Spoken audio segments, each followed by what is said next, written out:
저는 30대 유부남입니다. 얼마 전에 아내가 출산을 했습니다. 아내가 몸이 조금 약한 편입니다. 그래서 입덧도 심한 편이었습니다. 만삭 때도 유독 많이 힘들어했습니다. 그래서 장모님이 저희 집에 자주 오셨습니다. 장모님은 청소도 해주셨고 음식도 만들어주고 가셨습니다. 덕분에 저는 이전보다 더 잘 먹게 되었죠. 다만 한 가지 아쉬운 점이 있다면 부부관계를 할 수 없다는 점이었습니다. 임신 중에도 관계가 가능하다고 하지만 아내가 질색을 하더군요. 그리고 항상 피곤해해서 기회가 없기도 했죠. 그러다 보니 아내가 잠이 들면 휴대폰을 들고 화장실로 향했습니다. 그곳에서 혼자 욕구를 풀곤 했지요. 그러다 아내의 출산일이 가까워지자 장모님이 아예 저희 집으로 오셨습니다. 장모님은 정말 열심히 집안일을 해주셨습니다. 덕분에 아내와 둘이 살 때보다 집안이 더욱 깨끗해졌고 먹는 것도 더욱 풍족해졌습니다. 저는 고맙고 죄송한 마음이었습니다. 그래서 매달 장모님께 용돈도 두둑히 챙겨드렸죠. 아내도 장모님과 있으니 엄청 편해하더군요. 장모님은 출산 이후에도 애를 봐주시겠다고 했습니다. 저는 안 그래도 된다고 말을 했지만 아내가 적극 찬성을 하더군요. 결국 매달 얼마씩 돈을 드리기로 하고 장모님이 도와주시기로 결정을 했습니다. 장인어른도 안 계시니 별다른 걸림돌도 없었죠.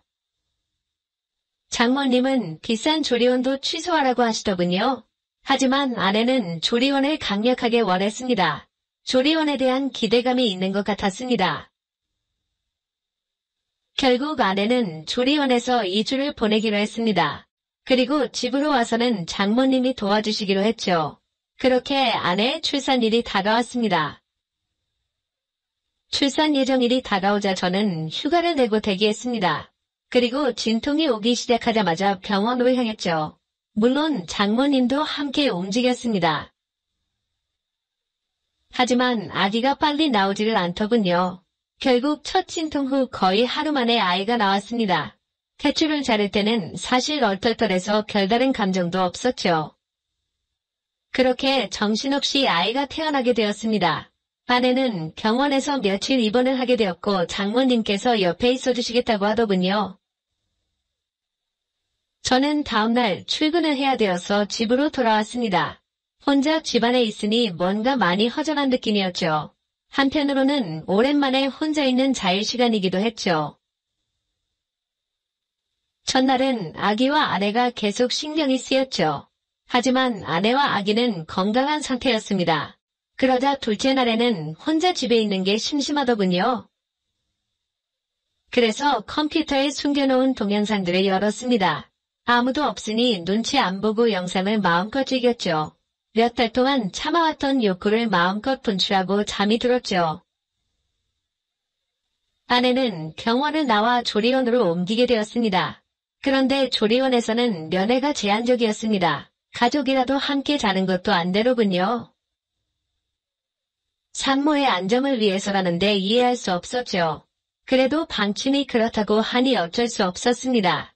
그래서 장모님과 함께 집으로 오게 되었습니다. 장모님은 집에 오자마자 제 저녁을 차리시더군요. 덕분에 며칠 만에 제대로 된 식사를 할 수 있었습니다. 식사 후에는 장모님이 빨래와 청소를 하셨지요. 가만히 있을 수 없어서 옆에서 함께 도와드렸습니다. 빨래도 널고 쓰레기도 버리고 청소기도 돌렸지요. 그랬더니 금방 시간이 갔습니다. 그래도 일찍 집안일을 끝내고 장모님과 마주 앉게 되었습니다. 저는 감사하다는 말을 먼저 드렸고 장모님은 당연히 할 일이라고 괜찮다고 하셨습니다. 장모님과 잠깐 이런저런 대화를 나누었습니다. 그리고 잠을 자려고 누웠더니 뭔가 허전한 기분이었습니다. 문득 성인 영상이나 보고 잘까 싶었습니다. 하지만 장모님이 집에 계셨지요. 어제와 같은 자유는 이제 없었습니다. 괜히 눈치가 보여서 그냥 자려고 했지요. 아쉬운 마음이 들기 시작하니 더 보고 싶더군요. 그래서 어쩔까 고민을 하다가 한 번만 보고 자자 싶었죠. 그래서 조용히 일어나 분위기를 살폈습니다. 다행히 장모님은 주무시는 것 같았습니다. 그래서 컴퓨터가 있는 방으로 조용히 향했습니다. 저는 조용히 컴퓨터를 켜고 동영상을 찾았습니다. 소리가 날까봐 이어폰도 끼고 영상을 보기 시작했습니다. 긁히지 않을까 하는 불안감도 있었습니다. 그래서인지 이상하게 더 스릴이 있었지요. 그래서 영상을 보면서 조용히 휴지도 챙겼습니다. 영상은 뻔한 내용이지만 볼 때마다 상상력을 자극했습니다. 몰래 봐서 그런지 그날따라 더욱 집중해서 영상을 보게 되었죠. 조용히 영상에 집중을 하면서 티슈를 챙겼죠. 그런데 클라이막스에 이르렀을 때 인기척이 느껴졌습니다. 장모님이 문을 조용히 열어보신 것이었죠. 그때 마침 저는 마지막 과정을 하는 중이었습니다. 그리고 그 모습을 그대로 장모님께 보여버렸죠. 장모님도 그 모습을 보시고는 순간 기명을 치르셨습니다. 저는 황급히 바지를 올리며 몸을 숨겼습니다. 하지만 이미 모든 걸 보여버린 이유였죠. 그 순간에는 식은땀이 흐르더군요. 설마 장모님이 다시 일어나실 줄은 몰랐죠. 문을 잠그지 않은 것도 후회가 되었습니다.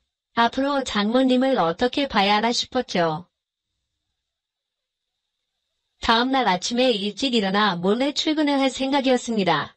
그런데 장모님이 이미 일어나 계시더군요. 그리고 제게 잠깐 기다리라시며 식사를 차려주셨습니다.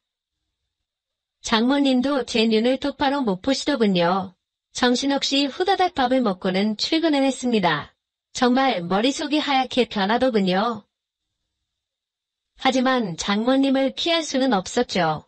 퇴근하고 조리원에서 아리와 아내를 보았습니다. 그리고 장모님을 모시고 집으로 오게 되었죠. 차 안에서 어떤 말도 꺼낼 수 없었는데 장모님이 먼저 말을 꺼내셨습니다. 어제는 너무 놀라서 미안하다는 말을 못했다고 하셨죠. 저는 오히려 제가 죄송하다고 말을 했습니다. 그러자 장모님은 남자가 그럴 수도 있다고 하셨죠. 그러면서 아내와 자주 관계를 하는지 모르시더군요. 저는 솔직히 아내가 저를 거부한 지 제법 되었다고 했습니다. 장모님은 여자가 임신하면 그게 쉬울 수 있다며 이해를 좀 해주라고 하셨습니다. 조금 전까지는 어떻게 장모님을 봐야 하나 싶었는데 한번 이야기를 시작하니 술술말이 나오더군요. 은밀한 이야기까지 모두 장모님께 털어놓기 시작했습니다. 그리고 집으로 돌아왔을 때 장모님께서 먼저 술을 꺼내시더군요. 한잔하면서 이야기를 하자고 하셨죠. 장모님은 저의 욕구불만을 이해해 주셨습니다. 그래도 바람을 피지는 말라고 하시더군요. 아내도 몸을 회복하면 관계를 거부하지 않을 거라고 하셨죠. 혹시나 계속 관계를 거부하면 어쩌냐고 말씀드렸더니 요즘은 상담센터도 잘 되어 있으니 상담도 받아보라고 하셨습니다. 리스가 된 부부들이 상담을 많이 받는다고 하시더군요. 참기 힘들면 지금처럼 영상 보면서 풀라고 하시더군요. 원하면 잠깐 자리를 비워주시겠다고도 하셨습니다. 하지만 저는 괜찮다고 말씀드리고는 술을 마셨습니다. 허락을 받았다고 해서 장모님이 있는데 쉽게 할 수 있는 일은 아니었으니까요. 오히려 장모님이 알고 있다 생각하니 더 부끄럽더군요. 담담하게 상담을 받듯 대화를 나누었지만 사실 속으로는 엄청 쑥스러웠습니다. 그리고 어제 봤던 영상들이 자꾸 떠올랐죠. 자연스럽게 장모님과 영상에서 봤던 배우가 겹쳐졌죠. 장모님도 혼자가 되시고 오래 직장 생활을 하신 분입니다. 나이에 비해 관리를 잘하신 분이었죠. 그래도 영상과 현실은 달랐습니다. 그저 제 마음을 이해해 주신 것만으로도 감사했습니다. 어제의 난감함을 잊고 기분 좋게 술을 마셨습니다. 장모님도 이야기를 꺼내기까지 긴장을 많이 하셨더군요. 어제의 일은 장모님 본인의 실수라고 생각하셨지요. 그래서 이야기를 꺼내기 위해 술까지 꺼낸 것이었죠. 다행히 이야기가 잘 풀리면서 긴장이 풀어졌습니다. 술을 제법 많이 마셨는지 취기가 많이 돌았습니다. 장모님도 자리에서 몸을 제대로 가누지 못하고 있었죠. 술을 오랜만에 마셔서 그런지 조절을 못하신 것이죠. 장모님이 비틀거리며 몇 번이나 쓰러질 뻔 하셨습니다. 저는 장모님을 화장실까지 부축해드렸습니다. 하지만 화장실에서도 몸을 못 가누시더군요. 하위를 제대로 내리지 못한 상태로 변기에 앉으셨죠. 하지만 그대로 다시 옆으로 고꾸라지시더군요. 저는 장모님을 부축해서 변기에 앉혀드리고 또 제대로 내려드렸습니다. 민망한 모습을 모두 눈으로 보게 되었죠. 하지만 장모님은 이미 정신이 없으신지 그대로 소변을 보셨습니다. 덕분에 제 손과 옷이 소변에 젖어버렸죠. 장모님도 이미 옷이 다 젖어버렸지요. 그렇다고 혼자 수습을 하실 상황도 아니었지요. 어쩔 수 없이 젖은 옷을 갈아입혀드려야 했죠. 수건으로 대충 닦아드리고 방으로 모시고 갔습니다. 그리고 방에 눕혀드리고 또 갈아입혀드렸습니다. 장모님은 거의 기절하듯 잠이 드셨습니다. 한바탕 땀을 빼서 그런지 저도 그대로 쓰러져 버렸죠. 잠깐 쉰다는 게 그대로 기절하듯 잠이 들어버려죠. 그리고 아침에 갑자기 정신이 번쩍 드는 기분이었습니다. 순간 등골이 서늘해지는 기분이었습니다. 제 몸에서 누군가의 체온이 느껴지고 있었습니다. 슬쩍 눈을 떠보니 장모님이었습니다. 제가 옷을 벗어던진 상태로 자고 있더군요. 그리고 장모님도 아래 속옷만 입고 주무시고 있었죠. 그 상태로 장모님과 엉켜서 잠을 자고 있었던 것입니다. 밤에 무슨 일이 있었는지 기억이 나지 않았습니다. 분명 옷을 갈아입히고 재워드린 것은 기억이 나는데 그 이후가 기억이 없었습니다. 왜 장모님과 껴안고 자고 있는지도 생각이 안 났습니다. 그때 장모님도 제 기척에 눈을 뜨시고 있었습니다. 우리는 서로 엄청 크게 놀랐습니다. 하지만 장모님은 저보다 더 기억이 없으셨습니다. 불안하신 표정으로 혹시 무슨 일이 있었는지 물으시더군요. 저는 아무 일도 없었던 것 같다고만 말씀드렸습니다. 장모님은 조용히 당신의 몸도 확인을 하시는 것 같았습니다. 하지만 사실은 저도 확신이 없었습니다. 제가 왜 옷을 벗고 잠이 들었는지 이해가 되지 않았죠. 잠시 후 장모님도 옷을 갈아입으시고는 나오셨습니다. 그리고 장모님은 화장실에서 샤워를 하시고 깃정리도 하시는 것 같았습니다. 저도 안방 화장실에서 샤워를 했습니다. 손에서는 여전히 소변 냄새가 나는 것 같았습니다. 서둘러 샤워를 하고 옷을 갈아입었습니다. 장모님은 어제 술을 마시고 실수한 것 같다고만 하셨습니다. 화장실에서 어제의 흔적을 보신 것 같았습니다. 우리 둘 다 술이 너무 취했었다고 결론을 내렸습니다.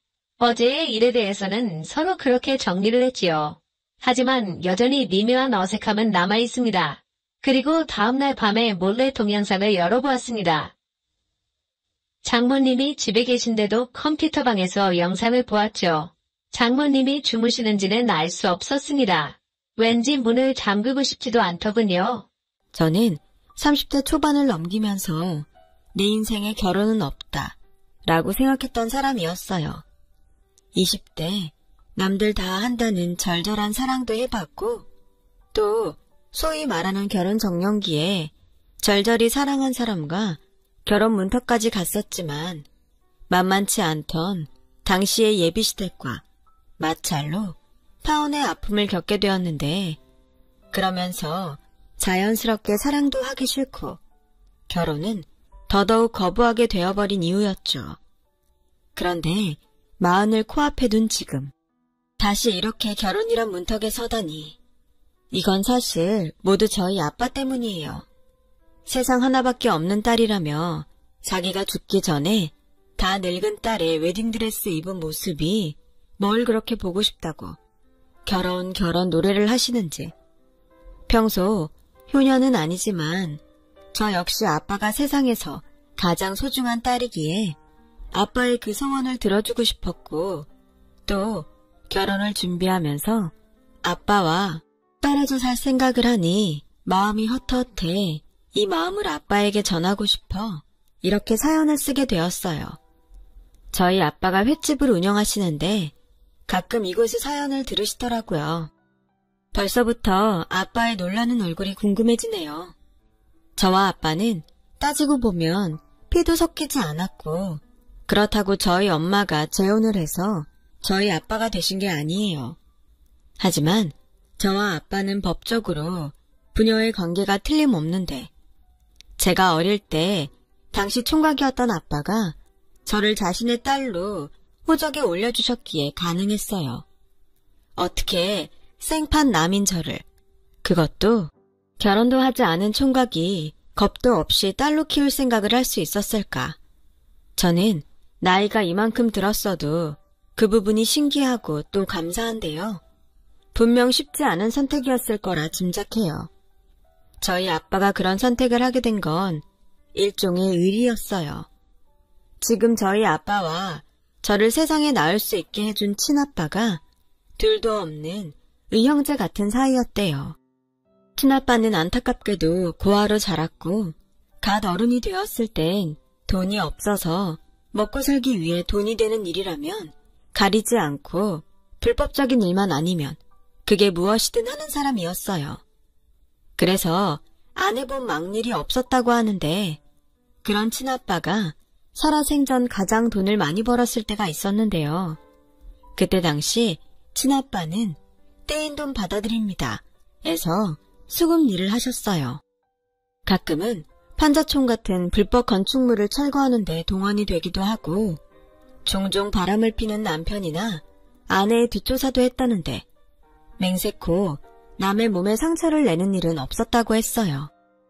에이, 그걸 어떻게 알아? 내가 증인이다. 형님은 옛날로 치면 의적 같은 사람이었어. 돈 벌어서 고아원에 찾아가 기부도 하고 학비 없어서 공부 못하는 애들 도와주고 어디 재난 났다고 하면 돈도 보태고 가서 며칠씩 봉사도 하고 왔다니까. 저는 알아요. 아빠의 말이 모두 사실이라는 것을요. 지금도 또렷이 기억이 나요. 제가 6살 크리스마스 이브 저녁이었는데요. 저희 친아빠는 저를 데리고 동네 빵집에 가셨는데 제가 크리스마스 케이크를 고르고 있는 동안 어떤 집의 아이와 아이 아빠가 작은 실랑이를 벌이고 있었어요.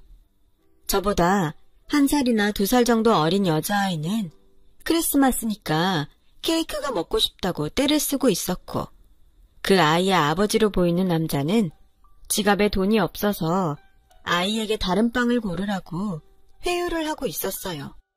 아이는 막무가내로 울고 저는 그 모습을 물끄러미 쳐다봤던 기억이 나는데 그때 저희 아빠가 저에게 다가와 케이크 다 골랐어? 어느 게 제일 맛있을까? 라고 말을 했고 하얀 생크림 케이크를 골랐는데 아빠가 비슷한 케이크로 2개를 달라고 하셨어요. 그리고 그 아이에게 크리스마스라 주는 선물이라며 케이크가 담긴 상자를 건네시는데 그 아이가 어찌나 환하게 웃는지 그리고 그 아이의 아버지는 연신 저희 아빠에게 고맙다며 지금 가지고 있는 돈이라도 모두 주겠다고 하는 것을 저희 아빠가 한사코 거절하시더라고요. 아빠, 아까 왜 그랬어? 그 애가 불쌍해 보였어? 아니, 크리스마스잖아. 크리스마스엔 원래 모두가 행복한 날이거든. 아빠는 그 애가 행복했으면 좋겠어서 선물을 한 거야. 그때 저는 아빠의 그 말을 듣고 마음이 따뜻했던 기억이 지금도 생생히 남아있어요. 이제는 아빠의 모습도 가물가물한데 그때 아빠의 목소리와 느꼈던 감정은 아마 평생 잊지 못할 것 같아요. 좋은 사람 옆엔 좋은 사람이 있다고 하잖아요. 지금 제 곁을 든든하게 지켜주는 아빠는 저희 친아빠처럼 돈이 없어서 그리고 불공평한 세상에 대한 일종의 객기로 어둠의 세계에 발을 담갔는데 저희 친아빠가 데리고 다니면서 아이러니하게도 그렇게 좋은 일을 많이 하고 다니셨대요. 그래서 한 번은 저희 아빠가 친아빠한테 묻기를 형님은 이렇게 봉사하는 걸 좋아하면서 왜 우리 일을 그만두지 않으세요? 죄책감 때문에 봉사를 하시는 거예요? 처음엔 돈을 많이 줘서 시작했고 지금은 나 같은 무른 깡패도 있어야 누군가는 그래도 덜 고통스럽지 않을까 해서 그만 못 두는 거지. 에이, 그런 말이 어딨어요. 중간에서 형님이 깨지시잖아요. 그래서 그 덕에 국밥집 사장님이 우리한테 국밥 2그릇이나 줬잖아. 그것도 특으로. 그리고 우리한테 배고플 때 언제든 오라고 약속한 거 기억 안 나? 평생 공짜밥을 먹게 생겼는데 그 정도는 아무것도 아니지. 그때는 지금의 저희 아빠는 친아빠의 그 말을 듣고 황당하고 어이가 없어서 눈만 깜빡깜빡 거리셨는데 나중에 생각하니 친아빠의 그런 생각이 너무나 존경스러워 당신의 평생의 롤모델로 저희 친아빠를 삼았다고 하셨어요. 그래서 그 후로 아빠는 친아빠를 따라 그렇게 봉사를 많이 다니셨다는데 현재도 그 봉사활동을 이어서 하시고 계시니 그 자부심이 정말 대단하세요. 그리고 제가 7살이었던 어떤 무더운 여름, 비극적인 소식이 전해졌는데요. 친아빠가 찻길에서 어린 꼬마를 구하다 그대로 대형 트럭에 치여 세상을 떠났다는 소식이었어요. 엄마는 울고 기절하고를 반복했고 또 며칠은 먹지도 않고 아무 말도 하지 않으며 거의 죽은 사람처럼 지냈어요. 어느 날 무슨 일인지 엄마는 백화점에서 예쁜 옷을 사서 저를 입혀주더니 다음날 제가 잠에서 깨고 일어나 보니 엄마는 집을 나가고 없었고 저는 그 후로 엄마의 모습을 영영 보지 못했어요. 가끔 그날의 일을 악몽으로 꿀 때가 있어요. 지금도 그 꿈에서 깨어나 보면 얼마나 울었는지 베개가 축축해져 있는데 그 막막한 공포 속에 혼자 덩그러니 남겨진 저를 발견한 건 지금의 아빠였고 모든 사실 확인이 끝난 아빠는 그 순간 세상에서 가장 슬프고 불행한 아이에게 세상에서 가장 따뜻한 손을 내밀어주며 이렇게 말씀하셨어요. 가연아, 많이 무서웠지? 이젠 삼촌이 우리 가연이 지켜줄게. 가연아, 삼촌이랑 같이 살자. 삼촌은 우리 가연이가 같이 살아주면 너무 행복할 것 같아. 삼촌, 그럼 삼촌이 이제부터 가연이한테 아빠 같은 사람이 되어줄 거야? 그럼 가연이 아빠는 너무 대단한 사람이라 삼촌이 많이 부족하지만 가연이 하나는 무슨 일이 있어도 행복하게 해줄 수 있어. 그럼 엄마는? 엄마도 행복하게 해줄 수 있어? 아니, 엄마는 아빠가 아니면 행복할 수 없나 봐. 왜? 그럼 엄마는 영영 안 와? 영영 올 수 없는 곳으로 가버렸대. 아빠가 너무 보고 싶어서. 그때는 아빠의 그 말을 이해하지 못했어요. 하지만 크면서 점차 그 말이 어떤 말이었는지 알게 되었고 누가 그러라고 시킨 건 아니지만 저도 아빠도 엄마에 대한 이야기를 하는 것은 무슨 금기 같은 일로 여기며 말을 하지 않게 되었죠. 아빠는 쉽지 않은 일이었지만 오랜 시간이 걸려 저를 자신의 호적에 올렸고 그러는 과정에서 하던 일을 모두 정리하시고 완전히 새 사람이 되었어요. 그때부터 아빠는 여러 가게에서 일을 배우며 지금의 횟집 일을 하게 되었고 스스로 생각해도 웃기지만 칼이 손에 너무 착착 감겨 어쩔 수 없이 운명처럼 횟집 일을 평생의 일로 생각하게 되셨대요. 저는 그렇게 고아해서 아빠의 하나밖에 없는 딸이 되었고 아빠는 열심히 일을 해서 제가 고등학교에 들어갈 즈음 지금의 가게를 인수하며 사장님이 되셨는데요. 그날 아빠가 얼마나 좋아하던지 저를 키우며 끊었던 소주를 저희 친아빠 사진을 앞에 두고 저 몰래 마시는데 아빠의 혼잣말에 하마터면 저도 눈물이 터질 뻔했어요. 형님, 잘 보고 있죠? 내가 우리 가연이 잘 키운다고 했잖아요. 형님, 나 이만하면 형님한테 진 빚 절반은 갚은 겁니다. 악에 받쳐서 그냥 막 되는 대로 살자고 작정한 내 손 잡아줘서 고마워요. 그리고 좋은 사람이 되고 싶다고 생각하게 해줘서 고맙고 우리 가연이 세상에 태어나게 해줘서 진짜 고마워요. 난 이제 우리 가연이 없으면 못 살아요. 내가 우리 가연이 시집가서 행복하게 잘 살 때까지 딱 버티고 있을 테니까 형님은 아무 걱정하지 말고 형수님이랑 거기서 편하게 계세요. 아빠는 그렇게 한참을 말없이 웃고 있는 친아빠 사진 앞에서 수다쟁이가 되었고 그날 단잠을 들었는지 기분 좋은 얼굴로 잠자리에 드셨어요. 그리고 저도 친아빠의 사진을 보며 지금 제 옆에 있는 아빠에게 잘하는 딸이 되겠다고 약속을 했죠. 그 약속이 제 인생의 버팀목이 되어 저는 원하는 대학 현대무용과에 수석으로 입학하는 행운을 얻었고 장학금이라는 선물로 아빠를 기쁘게 해드릴 수 있었어요. 대학 입시 때는 물론이고 대학에 들어가서도 무용이 아니면 안 되는 사람처럼 죽기 살기로 춤을 췄어요. 대학 졸업작품을 준비하는 중 어이없는 사고로 계단에서 발목이 꺾이는 일이 있었어요.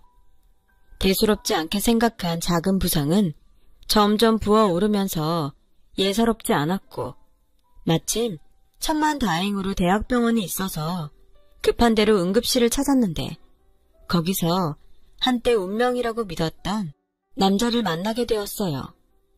골절인데요. 다행히 수술까지는 안 해도 될 것 같은데 깁스는 해야겠네요. 깁스를요? 그럼 그건 얼마나 걸리는데요? 사람마다 뼈가 붙는 시기가 좀 다른데 통상적으로 1달에서 2달은 조심해야죠. 그래도 천만다행이네요. 저기 더 빨리는 안 될까요? 제가 무용을 하는 학생인데 졸업작품 준비를 해야 하거든요. 글쎄요. 제가 부러진 뼈를 딱 붙이는 능력은 없어서. 근데 괜히 무리하면 시간은 더 오래 걸려요. 마음은 알겠지만 환자분 몸도 좀 생각해줘요. 저는 젊은 남자 의사의 말에 속으로 남의 속도 모르고 태평한 소리 하네 라고 생각했어요. 얼마나 중요한 일인데. 그래서 저는 의사가 하지 말라는 무리를 하며 어떻게든 공연을 해보려 애를 썼고 의사의 말대로 저의 회복은 늦어질 대로 늦어졌어요. 거의 포기할 무렵 그제야 예전처럼 나아지는 듯 보이더라고요. 그런데 제가 마지막 진료를 받던 그날 그 남자 의사는 저에게 이런 말을 했는데요. 그땐 그 말이 너무 설레서 집에 와서도 한참을 그 말을 생각했어요. 말 안 듣는 환자라 우리 참 오래 봤는데 이젠 못 보게 생겼네요. 졸업작품은 어떻게 됐어요? 물어본다는 걸 매번 까먹었네. 다행인지 불행인지 딱 보름 남았어요. 어제부터 조금씩 연습하고 있는데 아무래도 예전 같진 않네요. 죽기 살기로 연습해도 모자랄 판에 큰일이죠 뭐. 아, 근데 그거 알아요? 뼈는 한번 부러지면 예전보다 훨씬 단단해져요. 그렇다고 막 무리하라고 하는 소리는 아닌데 후회하지 않았으면 좋겠어서 열심히 해요. 그래도 아직 시간이 있잖아요. 다치면 뭐 내가 또 고쳐주면 되죠. 저는 별뜻 없이 한 말이었는데 이 남자의 말에 위안을 얻었고 매일 시간이 부족하다고 생각했던 저를 반성하며 이제라도 할 수 있는 최선을 다하자고 저를 다독였죠. 그 결과 졸업작품으로 하게 된 공연을 무사히 끝낼 수 있었어요. 교수님들에게 더 없는 칭찬도 많이 받았고요. 그리고 좋은 일은 계속 좋은 일을 부르는지 저는 바라던 국립현대무용단에 들어가게 되었는데 저처럼 현대무용을 하는 사람이라면 이곳에 가는 것이 목표이고 꿈인 곳이라 저도 그렇고 저희 아빠도 얼마나 좋아했는지 몰라요. 그러다 좋아하는 아빠의 얼굴을 보면서 왜인지 모르게 그 정형외과 남자 의사가 생각이 나더라고요. 어쩐지 그 사람의 말에 용기를 낸 이후로 이 모든 것들이 이루어진 것이 아닐까 하는 생각에 망설이다 용기를 내서 다시 병원을 찾아갔어요. 또 보네요. 병원에서 보는 건 그렇게 좋은 일은 아닌데 이번엔 어디가 아파서 왔어요? 오늘은 아파서 온 게 아니라 고마워서 왔어요. 그때 선생님은 별 뜻 없이 하신 말일 수도 있는데 저 덕분에 공연도 무사히 했고 또 이번에 들어가고 싶었던 무용단에 들어가게 됐거든요. 감사해요. 축하해요. 난 또 어딜 다쳤나 걱정했네. 정말 잘 됐어요. 그리고 나야말로 고마워요. 이렇게 다시 나 보러 와줘서. 사실 마지막 진료 볼 때 망설였거든요. 뭘요? 차 한 잔 밖에서 마시자고 말하고 싶었거든요. 저는 뜻밖의 말에 조금 놀랐어요. 그리고 그 마음은 제 얼굴에 그대로 표현이 되었는지 남자는 서둘러 미안해요. 당황했죠? 이래서 그때 말 안 한 건데. 네, 우리 밖에서 차 마셔요. 그리고 밥도 먹어요. 정말요? 그래도 돼요? 네. 저는 제 앞에서 수줍어하며 기뻐하는 남자를 보고 기분이 묘하게 좋았어요. 어쩌면 나도 이 사람에게 호감이 있었구나 생각할 정도로요. 그리고 그날을 시작으로 저와 그 사람은 특별한 사이가 되었고 약 3개월 정도 요즘 말로 썸을 타다가 연인 사이가 되었어요. 저도 그렇고 남자친구도 연애 경험이 그다지 없어서 저희는 늘 서로 잘해주려고 노력했습니다. 또 누가 먼저랄 것도 없이 배려를 했는데 그래서 3년을 만나는 동안 싸우는 일은 일어나지 않았고 저는 이런 감사한 행복이 언제까지고 계속되었으면 하는 바람이 있었는데 만약 제가 결혼을 하게 된다면 하는 생각을 할 때면 목에 가시가 걸린 듯 딱 하나 걸리는 일이 있었어요. 저와 저희 아빠의 관계가 평범하지 않고 아빠에겐 과거가 있다 보니 현실적인 고민을 하지 않을 수 없었죠. 그런데 유독 많이 추웠던 크리스마스 이브날에 남자친구는 저에게 또 수줍은 프로포즈를 해왔어요. 너무 기쁘지만 선뜻 용기가 나지 않더라고요. 남자친구는 대답을 망설이는 저를 기다리며 점점 초조한 얼굴로 변해갔어요. 저는 언제고 말해야 할 일이니 이왕 이렇게 된 거 당당하게 남자친구에게 저와 아빠의 인연을 이야기하자 하고 결심을 했는데요. 저의 이야기를 모두 들은 남자친구의 얼굴이 조금씩 굳어지더라고요. 많이 놀랐어? 솔직히 좀 놀랐어. 근데 자기 아버지 정말 대단한 분이시다. 결혼도 하지 않고 그런 결정을. 쉽지 않았을 텐데. 그러니까. 그래서 나는 우리 아빠한테 평생 고마워하며 살 거야. 나한테는 너무 감사하신 분이니까. 하지만 결혼은 현실이잖아. 나는 자기가 너무 좋고 사랑하지만 자기네 집에서 어떻게 생각하실지 솔직히 좀 두려워. 우리 부모님도 좋으신 분들이야. 아마 아시면 좀 놀라긴 하시겠지만 지금 나처럼 대단하다고 하실걸? 정말 그럴까? 정말 괜찮을까? 그럴 거야. 무엇보다 내가 자기 아니면 안 되는데 어쩌시겠어. 결혼은 우리가 하는 거잖아. 내가 말씀 잘 드릴게. 아니야. 우리 아빠 얘기는 내가 할게. 저는 그렇게 말하고 한 달 뒤 남자친구의 집에 초대를 받고 방문을 하게 되었어요. 남자친구의 부모님은 두 분 다 교수님이셨는데 그래서 그런지 집 분위기도 다른 가정집과 다른 분위기였고 집 곳곳에 책과 그림이 많아서 안 그러고 싶었지만 어쩐지 조금씩 기가 죽어갔어요. 왔어요? 좀 더 일찍 초대하고 싶었는데 우리가 세미나랑 컨퍼런스 때문에 바빠서 이제야 초대하네요. 반가워요. 나 현수 엄마예요. 처음 뵙겠습니다. 최가현이라고 합니다. 어서 와요. 드디어 아들 여자친구 얼굴을 보네요. 현대무용한다며? 네, 지금 국립현대무용단에 있습니다. 거기 영재랑 수재들만 가는 데 아닌가? 우리 집에 그런 며느리가 들어오게 생겼다니 벌써부터 다른 교수한테 자랑하고 싶어서 입이 근질근질하네. 여보, 그만해요. 반가워서 그러지. 아, 공연은 언제 하나? 우리도 한번 보러 갈게요. 네, 아직은 일정이 많이 남아서 제가 티켓 미리 구해서 두 분 초대하겠습니다. 어머, 고마워요. 나는 공연이랑 전시회 정말 좋아하는데. 맞아. 우리 엄마 미술 전공이라 자기랑 어쩌면 코드가 잘 맞을 거야. 이러지 말고 밥부터 먹어요. 얘기도 좀 더 하고. 저는 화기애애한 분위기 속에서 적절한 타이밍을 보고 있었어요. 그리고 이윽고 그의 어머니 입에서 저희 집에 대한 질문이 이어졌고 저는 지금인가 싶은 생각에 마음을 다잡고 저희 아빠의 이야기를 해드렸어요. 그러자 딱딱하게 굳어버린 그의 어머니의 얼굴이 제 눈에 들어오더군요. 그의 아버지는 헛기침을 하며 저의 시선을 피하시는데 어느 정도 각오는 했지만 그래도 막상 닥치니 마음이 좋지 않았어요. 엄마, 아버지, 나머지 얘기는 저랑 하세요. 그리고 미리 말씀드리지만 저 이 사람 아니면 어느 누구랑도 결혼하지 않습니다.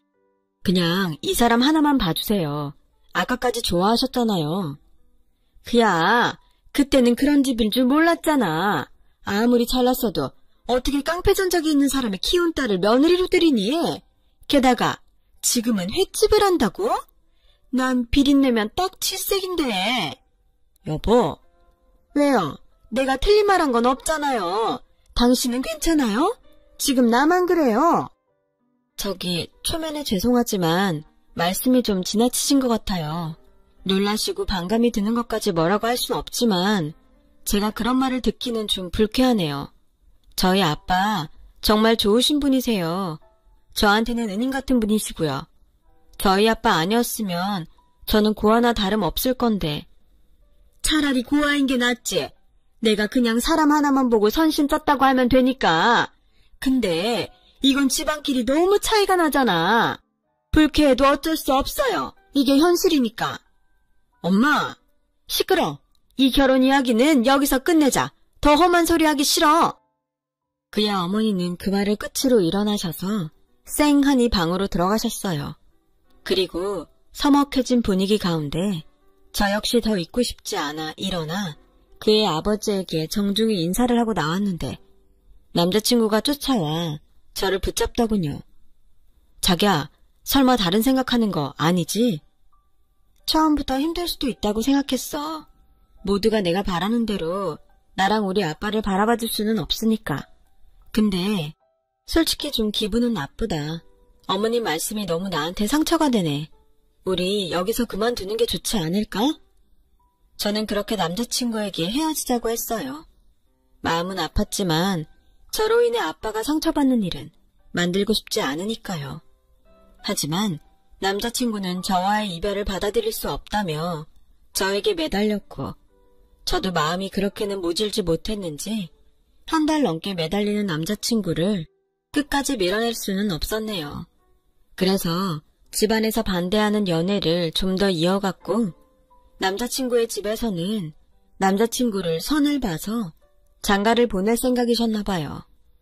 저에겐 말하지 않았지만 남친에게 다방면으로 이런저런 압박을 해오는 듯 보였는데 우연히 원치 않았던 일이 벌어지고 말았어요. 저와 남친이 교제한다는 것을 일찍이 알았던 아빠가 교제 기간은 길어지는데 왜 결혼 이야기가 없냐며 우연히 저를 바래다주던 남자친구에게 묻게 되었죠. 대충 얼버무리고 넘어가려는 남자친구의 태도에 평소 눈치 백단에 속이 좋은 아빠는 제가 아무 말도 하지 않았는데도 상황이 어떻게 돌아가는지 단번에 알아차리셨어요. 그쪽 집에서 반대해? 아빠 때문에? 아니야. 아빠는 괜히 넘겨짚고 그래. 니네 얼굴에 딱 써있다. 그리고 전에 일부러 물어보지는 않았지만 너 그 집에 인사 가고 한동안 그 친구랑 헤어졌었잖아. 그건 괜찮아. 말해봐. 뭐가 문제인지 알아야 극복을 하지. 저는 집요하게 물어보는 아빠에게 어쩔 수 없이 남자친구 집에서 반대한다는 말을 하게 되었어요. 아빠도 분명 예상하셨을 거예요. 아무 말도 하지 못하시다가 한참이 지나 저에게 이런 말씀을 하셨는데요. 가연아, 너 그 친구 많이 좋아하지? 아빠는 그 친구 참 좋더라. 직업이 의사라 그런 게 아니고 사람이 선해서 좋아. 아까도 둘이 우리 집 앞에 딱 서 있는데 얼마나 잘 어울리는지 선남선녀가 따로 없더라. 무슨 말 하려고 그래? 이상한 말 하지 마. 그 집에서 오히려 고하면 괜찮다는 거야? 아빠, 나 아빠 딸이야. 고아 아니잖아. 왜 그런 말을 해? 아무리 아빠 핏줄 아니라고 해도 나 아빠 딸이라며. 그래, 넌 죽을 때까지 내 딸이야. 그럼 누가 뭐래도 평생 넌 내 딸이지. 근데 네가 행복할 수 있다면 그깟 서류 내가 얼마든지 만들어줄 수 있어. 결혼식장에 네 손 못 잡고 들어가는 건 속상해도 너 행복하게 사는 모습 볼 수 있으면 그걸로 충분해. 그만해. 난 죽어도 그럴 생각 없어. 그깟 결혼 안 하면 그만이야. 아빠랑 나랑 왜 부녀지간으로 이렇게 같이 살 수 있는 건데. 우리가 법으로 부녀지간이니까 그런 거잖아. 남남인데 아빠랑 딸이라고 우길 수 있어? 난 싫어. 2번 다시 혼자가 되는 일은 싫다고. 아빠에게 울면서 소리쳤어요. 어릴 때 혼자 남겨진 그 기억 때문인지 아빠의 마음을 알면서도 화가 났고, 저희 모습에 아빠는 미안하다면서 자기가 생각이 짧았다고 저를 다독여줬는데 눈물은 쉽게 멈추지 않았어요. 그리고 며칠 후 늘 똑같은 일상이었어요. 공연 준비로 바쁜 저에게 남친은 간식거리를 하나를 안고 들어오더니 조금 상기된 얼굴로 저에게 다가와 이렇게 말했어요. 아버지가 상견례 한번 하자고 하시네. 뭐? 어머니는? 아직 그것까지는 모르겠는데 아버지가 걱정하지 말고 날짜 잡으래. 그때 자세한 이야기 하자고. 우리 이제 결혼할 수 있어. 정말? 믿어도 돼? 그럼 우리 아버지가 평소에는 물은 편인데 한번 마음을 정하면 바꾸는 일이 없으시거든. 엄마도 아버지 그런 점을 제일 무서워하셔. 한번 화내시면 엄청 무섭거든. 무슨 심경의 변화인지 모르겠지만 그래도 어머님보다는 호의적이셨던 그의 아버지 선택에 감사한 마음을 가졌어요.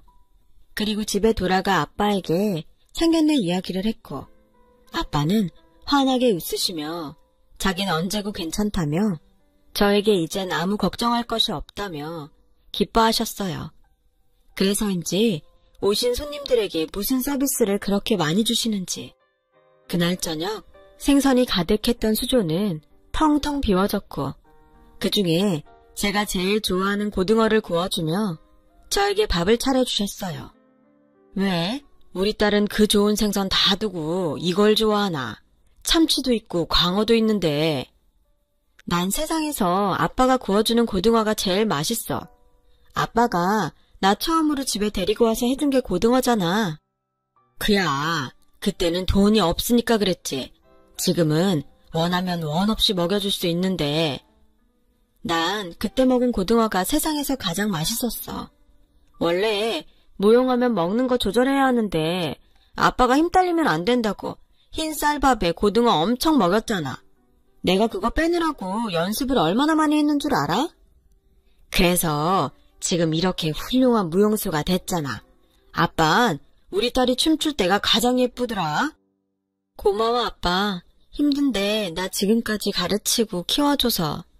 고맙긴. 아빠가 너 키우면서 얼마나 행복했는데. 이런 딸이 공짜로 생겼는데 로또도 이런 로또가 없지. 아빠, 내가 앞으로도 효도 많이 할게. 지금이라도 연애하고 결혼도 해. 혼자 있지 말고. 됐네요. 다 늙어서 무슨. 외롭잖아. 아빠 걱정하지 말고 너나 잘 살아. 그 시어머니 될 분이 뭐라고 해도 좀 참고. 알았지? 그게 아빠 도와주는 거야.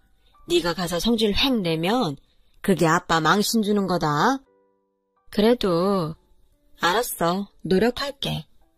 저와 아빠는 당장이라도 제가 시집을 가는 듯 삼겹살을 구우며 소주잔을 기울였어요. 아빠와 이런저런 이야기를 하니까 정말로 이젠 내가 시집을 가는구나 싶은 생각도 들었고요. 그렇게 보름 뒤 상견례 날짜가 정해졌고 저는 조금 긴장한 상태로 날짜를 기다렸죠. 상견례를 일주일 앞두고 갑자기 남자친구가 사정이 생겼다면서 상견례를 당장 그날 저녁에 할 수 없겠냐고 물어왔어요.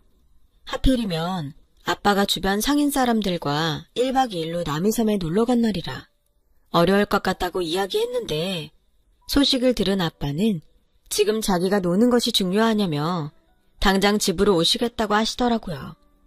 그렇게 예정보다 빨리 상견례를 하게 되었는데 아무래도 멀리 있다 급히 오시는 거라 아빠는 도착이 늦어지셨어요. 남자친구 부모님과 저는 우선 저희끼리 식사를 하며 이야기를 하기 시작했고요. 아무리 일정을 당긴 거라고 하지만 상견례 자리에 늦는 건 예의가 아니지. 당신이 내일 갑자기 지방에 미팅이 있다고 하는 바람에 이렇게 됐잖아. 기다려. 기다리고 있잖아요. 말도 못해요. 그러게 나는 싫다는 걸 굳이 하겠다고? 이미 얘기 끝났잖아. 당신 다른 말하기 없기야. 알았다고요. 근데 그 약속은 분명한 거예요? 확실한 증거가 있어야 믿지. 증거요? 무슨... 저는 남자친구 어머니 말에 이상한 생각이 들어 저도 모르게 말이 나왔어요.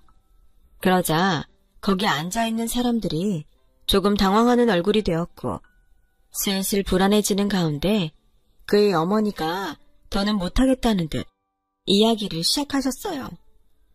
난 못하겠네. 그리고 우리가 왜 얘한테 쉬쉬해요? 얘, 니네 아버지가 너 우리 아들이랑 결혼만 시켜주면 너 파양해서 자기랑 남남으로 하기로 약속했어. 너한테는 결혼 전까지 비밀로 해달라고 했다는 것 같은데 왜 우리가 너한테 그런 수고를 해야 하니? 막말로 고아 며느리도 못마땅스러운데. 뭐라고요? 당신 그만해. 애들이 좋다고 하는 결혼이고 당신이랑 내 욕심 때문에 기꺼이 그러겠다고 약속하신 분이야. 이제 와서 다른 말 할 필요 없어. 여보, 지금이라도 다시 생각해요. 우리 아들 의사의 부교수인데 얼마나 좋은 기회가 많아? 얘 스펙? 가당치도 않지. 당신은 우리 아들이 아깝지도 않아요? 엄마, 나 가연이 아니면 결혼 안 해요. 그래, 지금은 그렇겠지. 근데 세상엔 영원한 건 없어. 니네들이 지금 내가 반대하니까 절절하지? 그것도 시간 지나면 언제 그랬나 싶을 거다. 근데 조건은 안 그래. 시간이 지나도 조건은 조건이야. 그럼 현명하게 생각해야지. 사람들이 왜 이렇게 감성적이야? 저기요. 됐다. 저기 찾지 마. 내 마음이 이렇다는 건 너도 이미 알고 있었잖아. 여기까지 나도 큰맘 먹고 나온 거니까 너 이 결혼 하고 싶으면 아무 말 하지 마라. 남자친구의 어머니 말에 이 결혼 안 해도 된다는 말을 하려고 했어요. 그러자 남자친구가 제 손을 꾹 잡고 고개를 흔들었고 저는 잠시 머뭇거렸는데 그때 다행인지 불행인지 헐레벌떡 저희 아빠가 뛰어들어오셨어요. 죄송합니다. 다 왔는데 서울에서 차가 막혀서. 네, 괜찮습니다. 일방적으로 날짜를 당긴 건 저인데요. 저희야말로 죄송합니다. 아닙니다. 그래도 이런 중요한 자리를. 알긴 아시네. 어머, 옷이 그게 뭐야? 옷도 없는 거야? 양복으로 갈아입고 왔어야 했는데 제가 양복을 수산에 맡겨서. 근데 저기... 뭐요? 이 집 사람들은 저기를 왜 이렇게 많이 찾아? 그때였어요.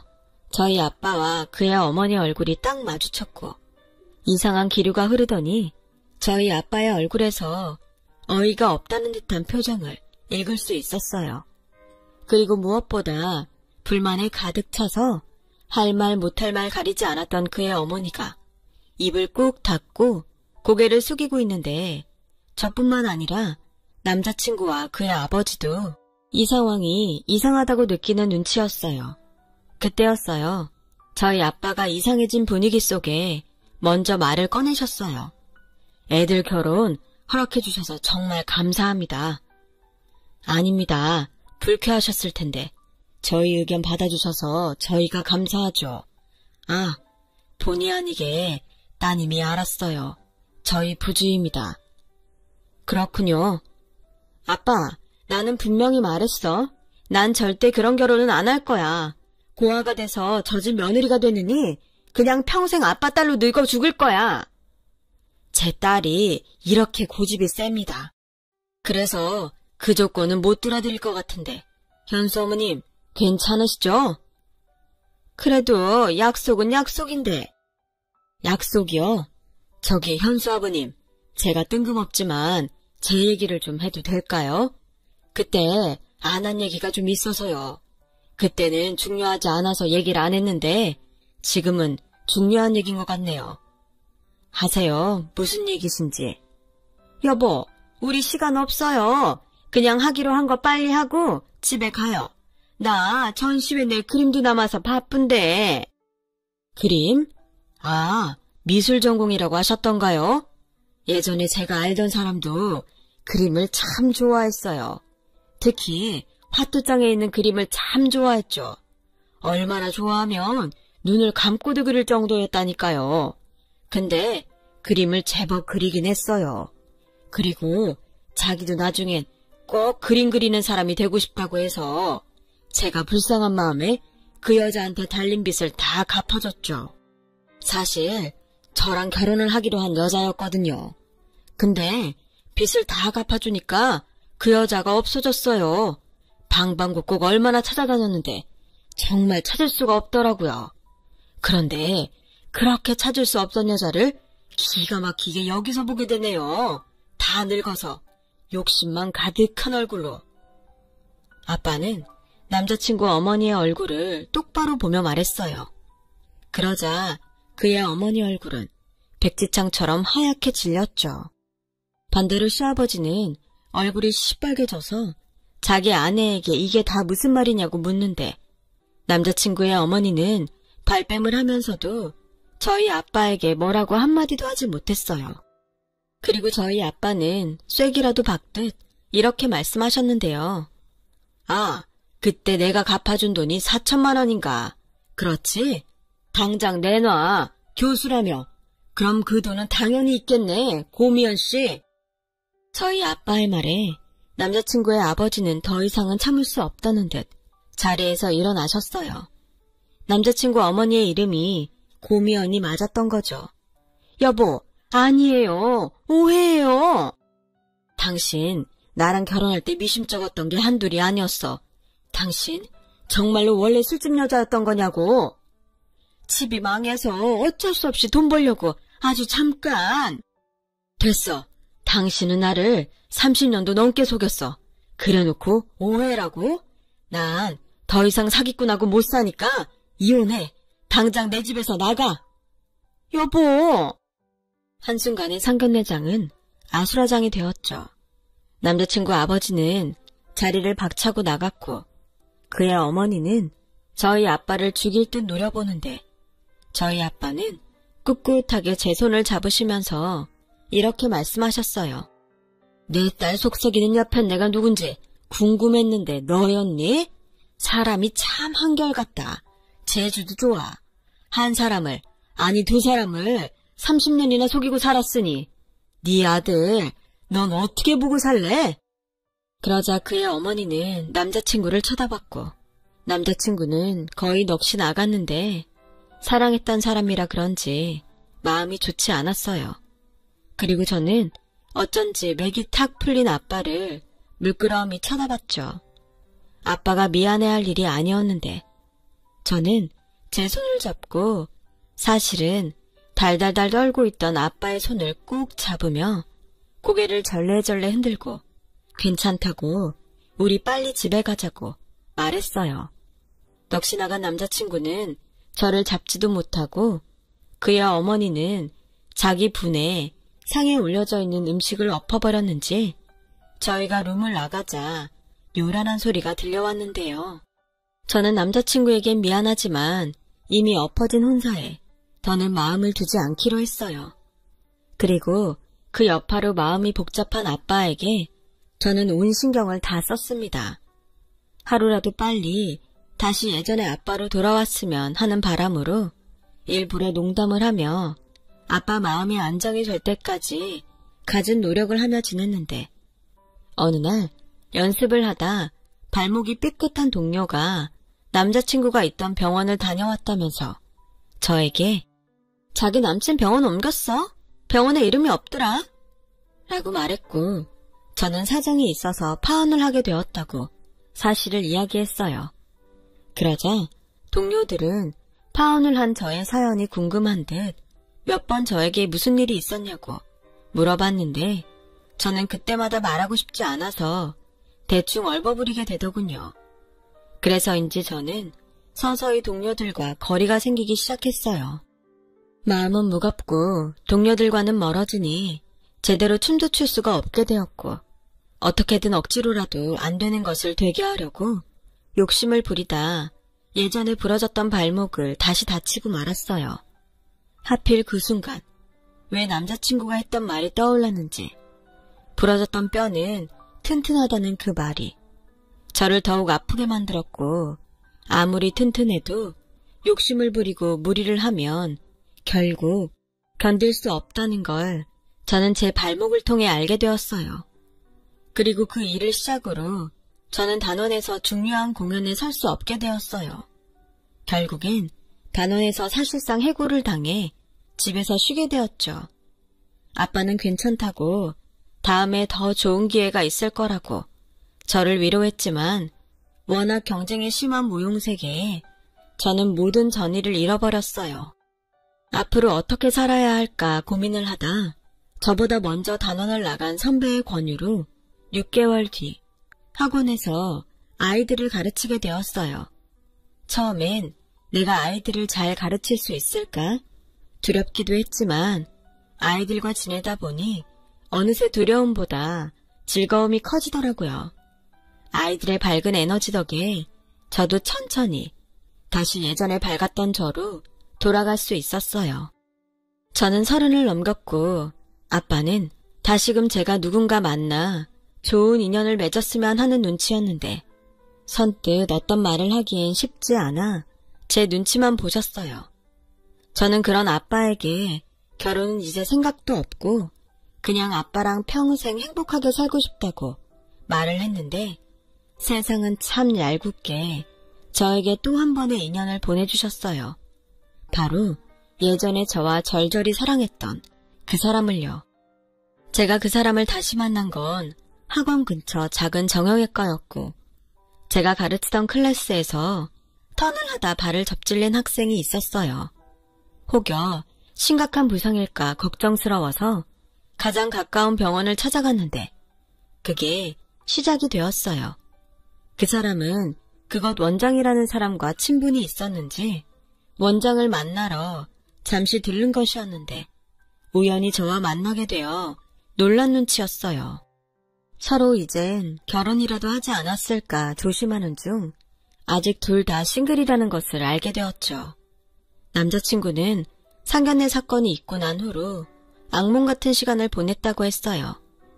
그의 아버지는 자신의 아내를 믿지 못하게 되었죠. 떳떳하지 못한 그의 어머니는 이럴 거면 제대로 재산 분할하고 이혼을 하자고 했다는데 그 뒤 돈 때문에 지저분한 법정 싸움을 벌였다는군요. 결국 아버지의 완승으로 그 가정은 깨지고 말았다고요. 워낙 체면이라면 죽고 못 사는 그의 아버지셨기에 그는 아버지와 함께 몇 년 외국에 있다가 얼마 전 돌아왔답니다. 선배가 자신의 병원에서 일해볼 생각이 없냐고 해서 얼굴을 보고 공손히 거절하려고 찾아온 거였는데 저를 만나게 되었다고 하더라고요. 나 그 병원에서 다음 달부터 일하기로 했어. 왜? 거절하라고 했다면서. 거기서 자기를 다시 만났잖아. 나 자기 한 번도 잊은 적 없어. 잡을 수 없어서 나타나지 못했을 뿐이지. 근데 포기가 안 되더라. 정말 자기가 아니면 안 될 것 같더라고. 물론 쉽지 않겠지만 시간이 아주 많이 걸려도 되니까 나한테 기회를 다시 주지 않을래? 한번 사랑했던 사람이라 그런지 저는 머리로는 아니라고 수없이 말했지만 가슴이 저릿해오면서 이미 그에게로 향해버렸죠.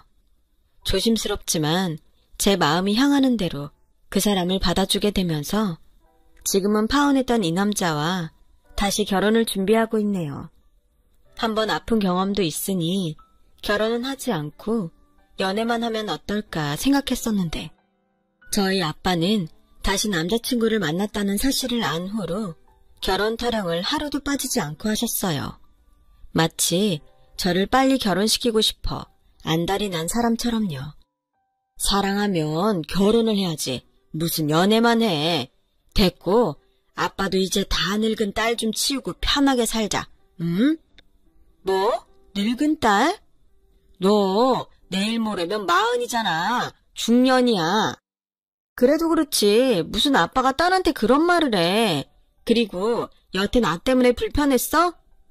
솔직히 좀 그랬지. 아빠도 이제 꽃구경도 좀 하고 편하게 살자. 꽃구경은 무슨. 네가 몰라서 그렇지. 아빠 꽃 엄청 좋아한다. 내 핸드폰에 꽃사진이 얼마나 많은 줄 알아? 몰라. 그래, 어디 한번 보기나 하자. 그래? 자, 봐봐. 제가 연 꽃이라고 이 세상에 하나밖에 없는 꽃이다.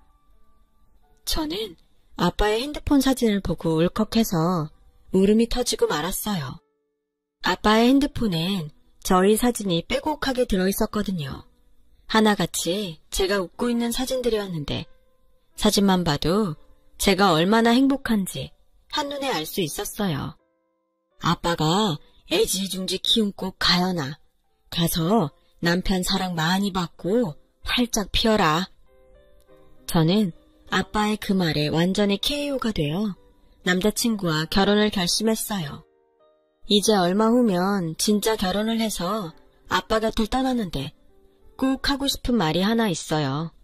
몇 번이고 이 말을 하려고 했는데 주책 없이 눈물이 먼저 나와서 매번 하지 못했는데 이번에 드디어 이 말을 할 수 있을 것 같네요.